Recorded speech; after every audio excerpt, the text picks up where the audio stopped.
Welcome back to another SY3 screencast, and what we're going to look at in this presentation are other forms of political systems that exist as an alternative to democracy. And this obviously continues the building blocks work that we're doing on this concept of democracy. Whilst most societies now claim to be democratic, other forms of political rule continue to exist. And political systems where popular participation is either denied or severely restricted are known as authoritarian systems. In other words, this is in contrast to the rule of the people principle that's meant to underpin the different forms of democracy. And as we shall see, there are a wide range of authoritarian political systems. What they share in common is that power tends to rest with a small group rather than the public at large, and people's political freedoms are severely curtailed. So one form of authoritarian government that exists in the oil-rich country Saudi Arabia is monarchical absolutism, and this simply refers to a political system where power is concentrated in the hands of the royal family. And this means that the Saudi royal family are politically very significant because, of course, Saudi Arabia has the largest reserves of crude oil of any country in the world. So even though Saudi Arabia is a key ally of democratic nations such as the UK and the US, it's an extremely undemocratic state. So it's a country where people's civil liberties are severely curtailed and women are treated as second-class citizens. Authoritarian governments are often associated with dictatorships, and a dictatorship can be defined as an autocratic form of government in which political rule is concentrated in the hands of either an individual or a small group.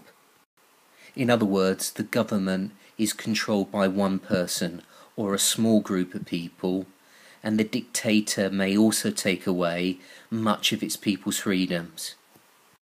So a dictatorship is a form of absolute rule by leadership, unrestricted by laws, constitutions, or other social and political factors within the state. And I wonder if you recognise this particular dictator. And this, of course, was a photograph of Adolf Hitler as a boy, and of course Adolf Hitler went on to be the dictator of Nazi Germany from 1934 to 1945. And dictatorships often use political propaganda to develop a cult of the personality around the leader. Another form of authoritarian government is a military junta. So this is where political power is concentrated in the hands of the army. And a country in Southeast Asia that's had a military junta for some time now is Burma. And you might recognise this particular image. One of the most recognisable women in global politics. This is Aung San Suu Kyi, who for a long time has been the figurehead of the movement against the military junta inside Burma. And if you've been following the news at all during the summer, you'll know that in Egypt the military have recently been involved in a coup that got rid of the elected president. Another authoritarian state that is often in the news is Iran, and Iran is an example of what we call a theocracy. So a theocracy is an authoritarian state where political power is concentrated in the hands of religious leaders. Now, many authoritarian regimes are also what we call totalitarian systems. So totalitarianism is an all-encompassing system of political rule that is typically established through a combination of propaganda, ideological manipulation, and open terror, violence and brutality. In other words, totalitarianism describes the most extreme forms of authoritarian government. And this was a term used in the 20th century to describe the perhaps uniquely oppressive character of both Hitler's Germany and Stalin's Russia. In the contemporary world, the communist state of North Korea is a country that is clearly an example of a totalitarian regime.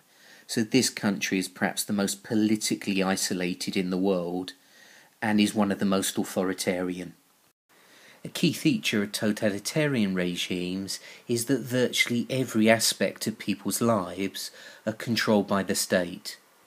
So in a totalitarian state, there really is no distinction between the personal and the political. For example, North Korea's dictator Kim Jong-un has recently told his people that there are only 28 hairstyles that they're allowed to choose from.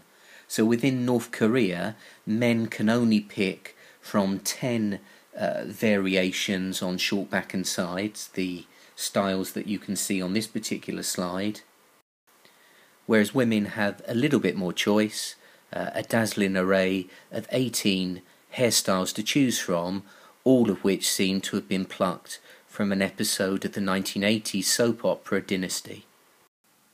The most important authoritarian country in the world is without a doubt China.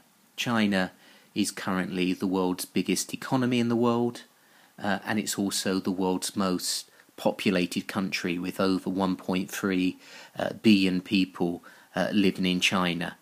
And China remains an authoritarian state of one-party rule. So even though the Chinese have largely ditched socialism in favour of capitalism, it's a country that continues to be governed by the Chinese Communist Party. For a brief moment in 1989, students and other pro-democracy supporters protesting in Tiananmen Square in the centre of Beijing seemed to shake the Communist Party's grip on power in China until they were brutally dispersed and massacred by the Red Army. And although China is not a totalitarian state in the way that North Korea is, it is an authoritarian government where people's civil liberties are curtailed by the government. For example, there is massive state censorship and surveillance of the internet, a practice that is widely known as the Great Firewall of China. For example, this image shows you some of the things that the Chinese government censors on the internet, including all references to the Tiananmen Square massacre that I mentioned earlier.